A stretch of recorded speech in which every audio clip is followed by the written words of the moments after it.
Hi everyone, welcome to join to learn.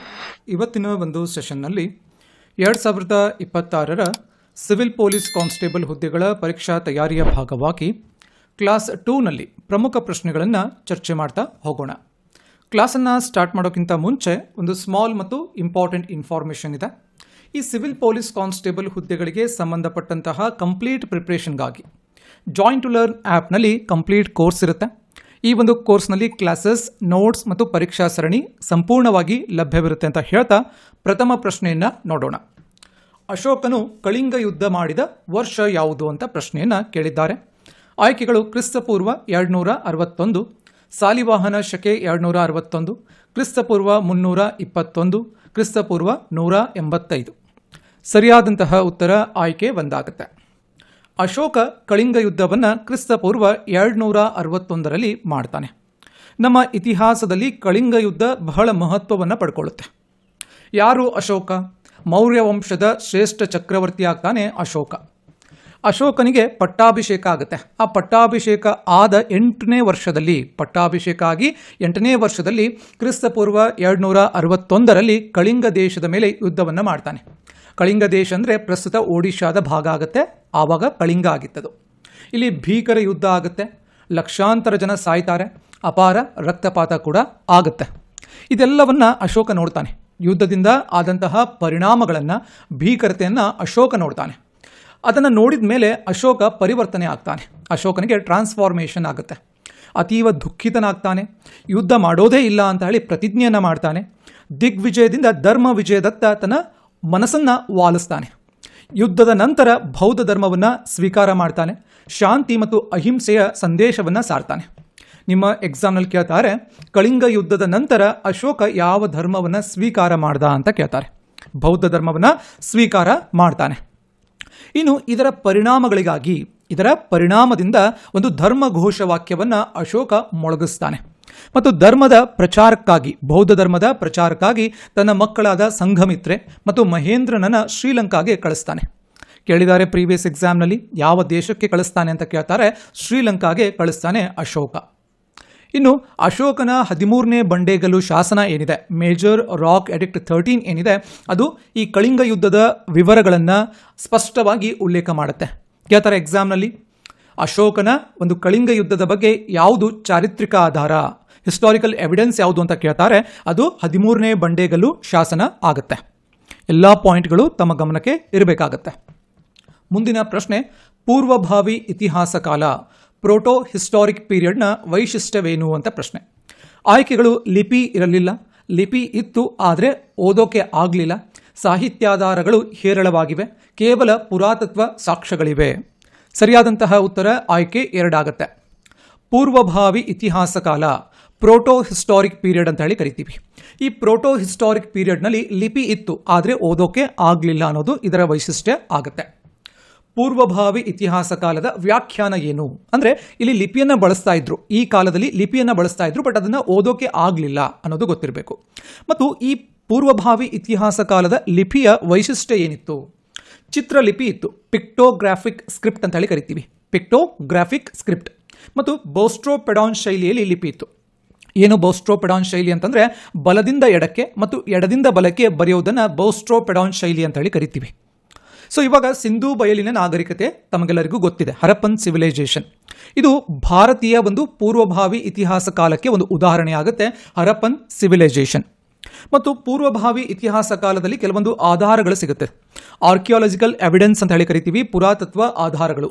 ಯಾವುದ್ಯಾವುದಿರುತ್ತೆ ಪೂರ್ವಭಾವಿ ಇತಿಹಾಸ ಕಾಲದಲ್ಲಿ ಅಂತಂದರೆ, ಮುದ್ರೆಗಳಾಗಿರ್ಬೋದು, ಸೀಲ್ಸ್ ಆಗಿರ್ಬೋದು, ಹಾಗೆ ಮಡಕೆಗಳು, ಹಾಗೆ ಸ್ಮಾರಕಗಳು, ಇವೆಲ್ಲವೂ ಕೂಡ ಒಂದು ಎವಿಡೆನ್ಸ್ ಆಗುತ್ತೆ, ಆರ್ಕಿಯಾಲಜಿಕಲ್ ಎವಿಡೆನ್ಸ್.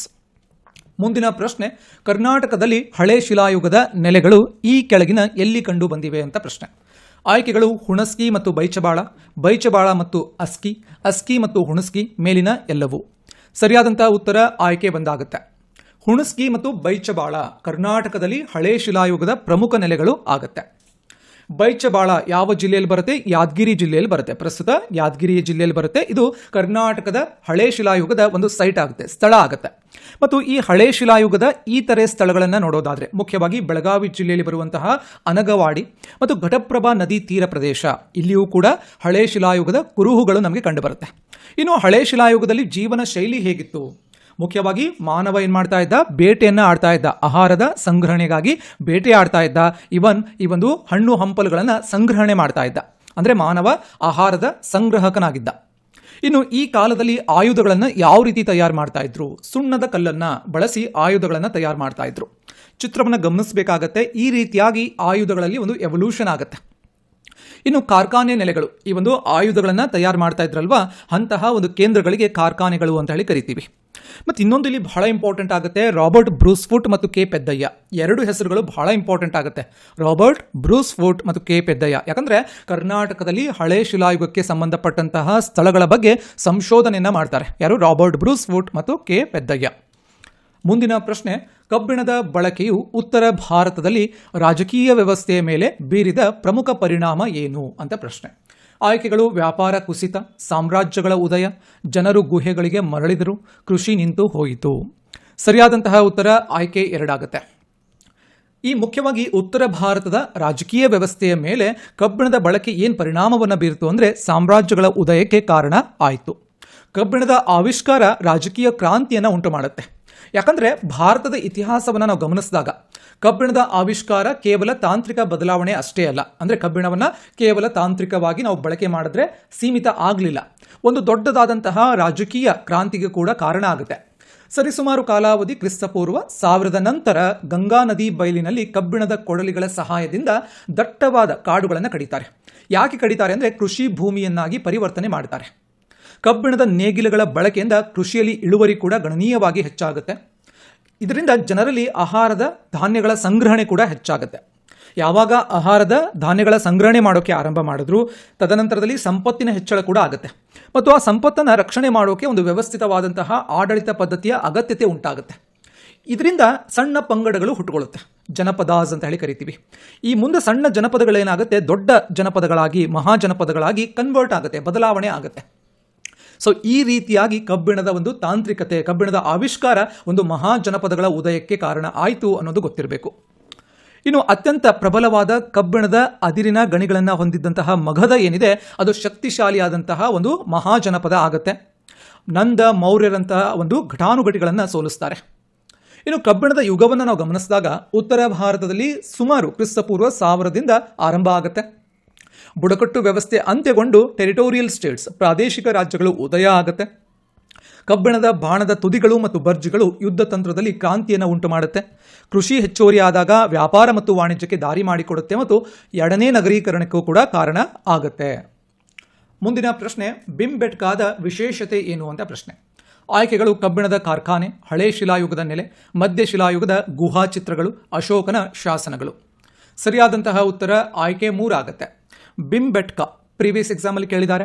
ಇದೊಂದು ಮಧ್ಯ ಶಿಲಾಯುಗದ ಗುಹಾ ಚಿತ್ರಗಳನ್ನು ಹೊಂದಿರುವಂತಹ ಒಂದು ಸ್ಥಳ, ಒಂದು ಗುಹೆ ಆಗುತ್ತೆ ಭೀಮ್ಬೆಟ್ಕಾ. ಎಲ್ಲಿ ಬರ್ತಿದ್ದು? ಮಧ್ಯಪ್ರದೇಶದಲ್ಲಿ ಬರುತ್ತೆ. ಮಧ್ಯಪ್ರದೇಶದ ವಿಂಧ್ಯ ಪರ್ವತ ಶ್ರೇಣಿಗಳಲ್ಲಿ ನಮಗೆ ಇದು ಕಂಡು ಬರುತ್ತೆ. ಯಾಕಿದು ಮಹತ್ವವನ್ನು ಪಡ್ಕೊಳ್ಳುತ್ತೆ ಅಂತಂದರೆ ಯುನೆಸ್ಕೋ ವಿಶ್ವ ಪಾರಂಪರಿಕ ತಾಣ ಕೂಡ ಹೌದಿದು. ಮತ್ತು ಒಂದು ಬಣ್ಣದ ವಿಶೇಷತೆ ಏನು ಅಂದರೆ ಈ ಗುಹೆಯಲ್ಲಿ ಚಿತ್ರಣ ಮಾಡಿರುವಂತಹ ಚಿತ್ರಗಳಲ್ಲಿ ಬಣ್ಣದ ವಿಶೇಷತೆ ಏನು ಅಂದರೆ ನೈಸರ್ಗಿಕ ಖನಿಜಗಳಿಂದ ಅದನ್ನು ತಯಾರು ಮಾಡಿದ್ದಾರೆ. ಕೆಂಪು ಮತ್ತು ಬಿಳಿ ಬಣ್ಣಗಳು ಸಾವಿರಾರು ವರ್ಷಗಳು ಕಳೆದ್ರೂ ಕೂಡ ಅದು ಇಂದಿಗೂ ಕೂಡ ಮಾಸಿಲ್ಲ. ಮತ್ತು ಇದನ್ನು ಸಂಶೋಧನೆ ಮಾಡಿದಂಥವ್ರು ಯಾರು? 1957ರಲ್ಲಿ ಡಾಕ್ಟರ್ VS ವಾಕಂಕರ್ ಅವರು ಇದನ್ನು ಪತ್ತೆ ಮಾಡ್ತಾರೆ. ಇದು ಮಧ್ಯ ಶಿಲಾಯುಗಕ್ಕೆ ಸಂಬಂಧಪಡುತ್ತೆ ಭೀಮ್ಬೆಟ್ಕಾ. ಹಾಗಾದರೆ ಇಲ್ಲಿ ಯಾವ ಚಿತ್ರಗಳನ್ನು ಬಿಡಿಸಿದ್ದಾರೆ? ಈ ಗುಹೆಗಳಲ್ಲಿ ಪ್ರಾಣಿಗಳನ್ನು ಬೇಟೆಯಾಡುವಂಥ ಚಿತ್ರ, ನೃತ್ಯ ಮಾಡುವಂತಹ ಚಿತ್ರ, ಹಬ್ಬದ ಆಚರಣೆಯ ಚಿತ್ರ, ಗುಂಪು ಜೀವನ, ಸಹಜೀವನದ ಚಿತ್ರ, ಕಾಡು ಹಂದಿ, ಆನೆ, ಜಿಂಕೆ, ಈ ರೀತಿಯಾದಂತಹ ವಿಶೇಷವಾದಂತಹ ವೈಶಿಷ್ಟ್ಯವಾದಂತಹ ಚಿತ್ರಗಳನ್ನು ನಾವಿಲ್ಲಿ ಗಮನಿಸಬಹುದು. ಮುಂದಿನ ಪ್ರಶ್ನೆ, ಕಾಲ ಮತ್ತು ಅದರ ಆಧಾರಗಳನ್ನು ಸರಿಯಾಗಿ ಹೊಂದಾಣಿಕೆ ಮಾಡಿ ಅಂತ ಪ್ರಶ್ನೆ. ಸೊ ಪ್ರಾಗೈತಿಹಾಸಿಕ ಕಾಲ ಒಂದು ಕಡೆ ಇದೆ, ಪೂರ್ವಭಾವಿ ಇತಿಹಾಸ ಕಾಲ ಇನ್ನೊಂದು ಕಡೆ, ಅದರ ಆಧಾರಗಳು ಕೊಟ್ಟಿದ್ದಾರೆ. ಇಲ್ಲಿ ಸರಿಯಾದಂತಹ ಉತ್ತರ ಆಯ್ಕೆ 1 ಆಗುತ್ತೆ. ಪ್ರಾಗೈತಿಹಾಸಿಕ ಕಾಲ ಇದೊಂದು ಪುರಾತತ್ವಕ್ಕೆ ಸಂಬಂಧಪಡುತ್ತೆ. ಇನ್ನು 2ನೇದಾಗಿ ಪೂರ್ವಭಾವಿ ಇತಿಹಾಸದಲ್ಲಿ ಓದಲಾಗದ ಲಿಪಿ ಇತ್ತು ಬಟ್ ಅದಕ್ಕೆ ಓದೋಕೆ ಆಗಲಿಲ್ಲ ಯಾವಾಗ ಪೂರ್ವಭಾವಿ ಇತಿಹಾಸ ಕಾಲದಲ್ಲಿ. ಇನ್ನು ಇತಿಹಾಸ ಕಾಲದಲ್ಲಿ ಸಾಹಿತ್ಯನೂ ಕೂಡ ಇತ್ತು ಮತ್ತು ಪುರಾತತ್ವ ಕೂಡ ಇತ್ತು, ಎರಡೂ ಕೂಡ ಇತ್ತು ಅನ್ನೋದು ಆಧಾರವಾಗಿತ್ತು ಅನ್ನೋದು ಗೊತ್ತಿರಬೇಕಾಗತ್ತೆ. ಇತಿಹಾಸವನ್ನು ವರ್ಗೀಕರಣ ಮಾಡಿದಾಗ ನಮಗೆ ಮುಖ್ಯವಾಗಿ ಪ್ರಾಗೈತಿಹಾಸಿಕ ಕಾಲ ಅಂತ ಒಂದು ಬರುತ್ತೆ, ಎರಡನೇದು ಪೂರ್ವಭಾವಿ ಇತಿಹಾಸ ಕಾಲ, ಮೂರನೇದು ಇತಿಹಾಸ ಕಾಲ. ಈ ಪ್ರಾಗೈತಿಹಾಸಿಕ ಕಾಲದಲ್ಲಿ ಮುಖ್ಯವಾಗಿ ಒಂದು ಕಲ್ಲಿನ ಯುಗ ಆಗಿತ್ತು. ಸೊ ಹಳೆ, ಮಧ್ಯ, ನವಶಿಲಾಯುಗ ಅಂತ ಮತ್ತೆ ಒಂದು ಸಬ್ ಟೈಪ್ಸ್ ಬರುತ್ತೆ. ಇಲ್ಲಿ ಬರವಣಿಗೆ ಇರಲಿಲ್ಲ. ಪುರಾತತ್ವ ಆಧಾರಗಳು, ಆರ್ಕಿಯಾಲಜಿಕಲ್ ಎವಿಡೆನ್ಸ್ ಏನಿರುತ್ತೆ ಅದು ಮಾತ್ರ ನಮಗೆ ಸಿಗ್ತಾ ಇತ್ತು. ಇನ್ನು ಎರಡನೇದಾಗಿ ಪೂರ್ವಭಾವಿ ಇತಿಹಾಸ ಕಾಲ, ಹರಪ್ಪ ನಾಗರಿಕತೆ ಏನು ನಾವು ಓದ್ತೀವಲ್ವಾ, ಅದು ಪೂರ್ವಭಾವಿ ಇತಿಹಾಸ ಕಾಲಕ್ಕೆ ಸಂಬಂಧಪಡುತ್ತೆ. ಲಿಪಿ ಇತ್ತು ಆದರೆ ಅದನ್ನು ಓದೋಕೆ ಆಗಲಿಲ್ಲ ಅನ್ನೋದು ಗೊತ್ತಿರಬೇಕು. ಇಲ್ಲಿಯೂ ಕೂಡ ಪುರಾತತ್ವ ಆಧಾರಗಳು ನಮಗೆ ಮುಖ್ಯವಾಗಿ ಕಂಡುಬರುತ್ತೆ. ಇನ್ನು ಮೂರನೇದಾಗಿ ಇತಿಹಾಸ ಕಾಲ, ಮೌರ್ಯರ ಕಾಲದಿಂದ ಇಂದಿನ ತನಕ ಅದನ್ನು ನಾವು ಇತಿಹಾಸ ಕಾಲ ಅಂತೇಳಿ ಕರಿತೀವಿ. ಇಲ್ಲಿ ಮುಖ್ಯವಾಗಿ ಶಾಸನಗಳು ಸಿಗುತ್ತೆ, ಪುಸ್ತಕಗಳು ಸಿಗುತ್ತೆ, ನಾಣ್ಯಗಳು ಕೂಡ ಸಿಗುತ್ತೆ. ಇನ್ನು ಲಿಪಿಯ ಮಹತ್ವ ಏನು ಅಂದರೆ ಒಂದು ಜ್ಞಾನದ ದಾಖಲೆ, ಮಾಹಿತಿಯ ದಾಖಲೆ. ಒಂದು ತಲೆಮಾರಿನಿಂದ ಇನ್ನೊಂದು ತಲೆಮಾರಿಗೆ ಆ ಲಿಪಿಯ ಮೂಲಕ ನಾವೊಂದು ಮಾಹಿತಿಯನ್ನು ವರ್ಗಾವಣೆ ಮಾಡೋಕ್ಕೆ ಅವಕಾಶ ಇದೆ ಅನ್ನೋದು ಗೊತ್ತಿರಬೇಕು. ಮುಂದಿನ ಪ್ರಶ್ನೆ, ಶಿಲಾಯುಗ ಮತ್ತು ಅವುಗಳ ಸ್ಥಳಗಳನ್ನು ಹೊಂದಿಸಿ ಅಂತ ಕೊಟ್ಟಿದ್ದಾರೆ. ಸೊ ಹುಣಸ್ಗಿ, ಬಿಂಬೆಟ್ಗ, ಸಂಗನಕಲ್ಲು. ಸೊ ಇಲ್ಲಿ ಸರಿಯಾದಂಥ ಉತ್ತರ ಏನಾಗುತ್ತೆ, ಆಯ್ಕೆ ಒಂದಾಗುತ್ತೆ. ನಾವು ಪ್ರೀವಿಯಸ್ ಕ್ವಶನನ್ನು ಡಿಸ್ಕಷನ್ ಮಾಡುವಾಗ ನೋಡಿದ್ವಿ, ಬಿಂಬೆಟ್ಕ ಅಂತ ನೋಡಿದ್ವಿ, ಅದು ಮಧ್ಯ ಶಿಲಾಯುಗಕ್ಕೆ ಸಂಬಂಧಪಡುತ್ತೆ. ಹುಣಸ್ಗಿ ಏನಿದೆ ಅದು ಹಳೆ ಶಿಲಾಯುಗಕ್ಕೆ ಸಂಬಂಧಪಡುತ್ತೆ. ಸಂಗನಕಲ್ಲು ನವಶಿಲಾಯುಗದ ಒಂದು ಸೈಟ್ ಆಗುತ್ತೆ, ನವಶಿಲಾಯುಗದ ಒಂದು ಸ್ಥಳ ಆಗುತ್ತೆ, ಗೊತ್ತಿರಬೇಕು. ನಾವು ಭಾರತದ ವಿವಿಧ ಭಾಗಗಳಲ್ಲಿ ಶಿಲಾಯುಗದ ನೆಲೆಗಳು ನಮಗೆ ಕಂಡುಬರುತ್ತೆ. ಮುಖ್ಯವಾಗಿ ಹಳೆ ಶಿಲಾಯುಗವನ್ನು ನೋಡೋಣ. ಸೊ ಹುಣಸ್ಗಿ ಕಣಿವೆ, ಇದು ಹಳೆ ಶಿಲಾಯುಗದ ಒಂದು ಸ್ಥಳ ಆಗುತ್ತೆ. ಅತ್ಯಂತ ಹಳೆ ಶಿಲಾಯುಗದ ನೆಲೆ ಆಗುತ್ತೆ ಹುಣಸ್ಗಿ ಕಣಿವೆ. ಇಲ್ಲಿ ನೂರಾರು ಒರಟು ಕಲ್ಲಿನ ಆಯುಧಗಳು ಸಿಕ್ಕಿವೆ, ಕೈಗೊಡಲಿ, ಈ ಥರ ಆಯುಧಗಳ ಒಂದು ತಯಾರಿಕಾ ಕೇಂದ್ರ ಕೂಡ ಆಗಿತ್ತು. ಇನ್ನು ನವಶಿಲಾಯುಗಕ್ಕೆ ಒಂದು ಬೆಸ್ಟ್ ಎಕ್ಸಾಂಪಲ್ ಯಾವುದು ಅಂದರೆ ಕರ್ನಾಟಕದ ಬಳ್ಳಾರಿ ಜಿಲ್ಲೆಯ ಸಂಗನಕಲ್ಲು ಏನಿದೆ ಅದು ನವಶಿಲಾಯುಗಕ್ಕೆ ಒಂದು ಉದಾಹರಣೆ ಆಗುತ್ತೆ. ಕೃಷಿ ಮತ್ತು ಪಶುಪಾಲನೆ ಇಲ್ಲಿ ಆರಂಭ ಆಯಿತು. ಬೂದಿ ದಿಬ್ಬಗಳು ಪಶುಪಾಲನಾ ಸಂಸ್ಕೃತಿಗೆ ಸಾಕ್ಷಿಯಾಗುತ್ತೆ. ಇನ್ನು ಮೂರನೇದಾಗಿ ಮಧ್ಯ ಶಿಲಾಯುಗ, ಇದು ಬಿಂಬೆಟ್ಕ ಗುಹೆ ಬೆಸ್ಟ್ ಎಕ್ಸಾಂಪಲ್ ಆಗುತ್ತೆ, ಮಧ್ಯಪ್ರದೇಶದಲ್ಲಿದೆ. ಅದ್ಭುತ ಚಿತ್ರಕಲೆಗಳು ನಮಗೆ ಕಂಡುಬರುತ್ತೆ. ಹಾಗೆ ಯುನೆಸ್ಕೋ ವಿಶ್ವ ಪಾರಂಪರಿಕ ತಾಣ ಕೂಡ ಹೌದು. ಸೊ ಇನ್ನು ಮುಖ್ಯವಾಗಿ ಈ ಶಿಲಾಯುಗಗಳಿಂದ ನಾವು ಏನು ಕಲ್ಕೋತೀವಿ, ಅಂದಿನ ಮಾನವ ಬಳಸ್ತಾ ಇದ್ದಂತಹ ಕಲ್ಲಿನ ಆಯುಧಗಳ ಗಾತ್ರ, ವಿನ್ಯಾಸ, ಭೌಗೋಳಿಕ ಪರಿಸರ ಇವೆಲ್ಲವನ್ನು ತಿಳ್ಕೊತೀವಿ. ಹಾಗೆ ಅಲೆಮಾರಿ ಜೀವನದಿಂದ ಸ್ಥಿರ ಜೀವನಕ್ಕೆ ಮಾನವ ಯಾವ ರೀತಿ ಬದಲಾವಣೆ ಆದ ಅನ್ನೋದು ಕೂಡ ನಮಗೆ ಗೊತ್ತಾಗುತ್ತೆ. ಸೊ ವಿಷ್ಟು ಇವತ್ತಿನ ಕ್ಲಾಸ್ನ ಡಿಸ್ಕಷನ್ ಪ್ಲಸ್ ಇನ್ಫಾರ್ಮೇಷನ್ ಆಗಿರುತ್ತೆ. ಕ್ಲಾಸ್ ಇಷ್ಟ ಆಗಿದ್ರೆ ಒಂದು ಲೈಕ್ ಮಾಡಿ, ಈ ನಾಲೆಡ್ಜನ್ನು ನಿಮ್ಮ ಫ್ರೆಂಡ್ಸ್ ಜೊತೆ ಕೂಡ ಶೇರ್ ಮಾಡ್ಕೊಳ್ಳಿ. ಹಾಗೆ ನೀವಿನ್ನು ಜಾಯಿನ್ ಟು ಲರ್ನ್ ಯೂಟ್ಯೂಬನ್ನು ಸಬ್ಸ್ಕ್ರೈಬ್ ಮಾಡ್ಕೊಂಡಿರಲಿಲ್ಲ ಅಂದರೆ ಸಬ್ಸ್ಕ್ರೈಬ್ ಮಾಡ್ಕೊಳ್ಳಿ. ಹಾಗೆ ಕೆಳಗಡೆ ಕಾಮೆಂಟ್ ಸೆಕ್ಷನಲ್ಲಿ ಕ್ಲಾಸಸ್ ಬಗ್ಗೆ ತಮ್ಮ ಒಪಿನಿಯನನ್ನು ಕಾಮೆಂಟ್ ಮಾಡಿ ಅಂತ ಹೇಳ್ತಾ ಮತ್ತೆ ಮುಂದಿನ ಸೆಷನಲ್ಲಿ ಮತ್ತೊಂದು ವಿಷಯದ ಕುರಿತು ಮಾತನಾಡೋಣ. ಧನ್ಯವಾದಗಳು.